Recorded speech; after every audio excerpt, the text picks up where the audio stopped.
আসসালামু আলাইকুম, কেমন আছেন সবাই? আশা করছি সবাই অনেক ভালো আছেন। আলহামদুলিল্লাহ আমিও ভালো আছি। তো আমি এই যে আমার কাজকর্ম দিয়েই শুরু করলাম আজকের ভিডিওটা। দুপুরের রান্নার প্রিপারেশন নিচ্ছিলাম। তো এখানে আমি প্রথমে পটলটা ভেজে নিচ্ছি। পটল ভাজা হয়ে গেলে তারপরে আলুটা ভেজে নিব। আর আমি এখানে পটল দিয়ে আলু দিয়ে একটা নিরামিষ রান্না করছি। তো এটা খেতে কিন্তু খুবই মজা হয় এভাবে রান্না করলে। আগে আলু আর পটলটা ভেজে নিলে, এই যে মশলার সাথে আলু আর পটলটা কিছুক্ষণ কষিয়ে নিয়ে তারপর আমি পানি দিয়ে নিয়েছি।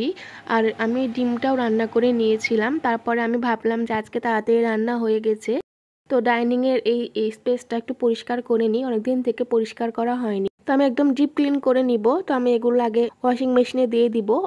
অনেক বেশি নোংরা হয়ে গেছে, যে কালিও ভরে গেছে।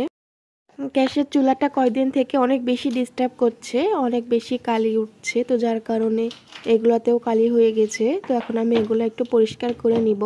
ওয়াশিং মেশিনে এগুলো দিলে অনেক সুন্দর পরিষ্কার হয়ে যায় আর টাইমটা অনেক কম লাগে। তো এই যে আমি এখন পাউডার দিয়ে নিচ্ছি আর এখন সবকিছু টাইম সেট করে দিব ওয়াশিং মেশিনের। আর তারপরে আমি বাকি কাজগুলো করে নিব।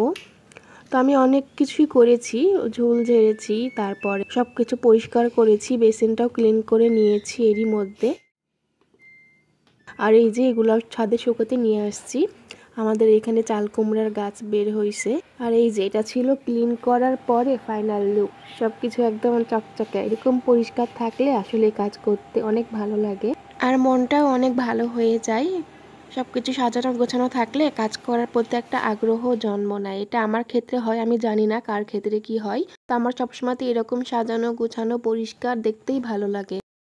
আমার সাধ্যের মধ্যে যতটুকু সম্ভব তার ভিতরে আমি চেষ্টা করি একটু সুন্দর করে গুছিয়ে সাজিয়ে রাখার।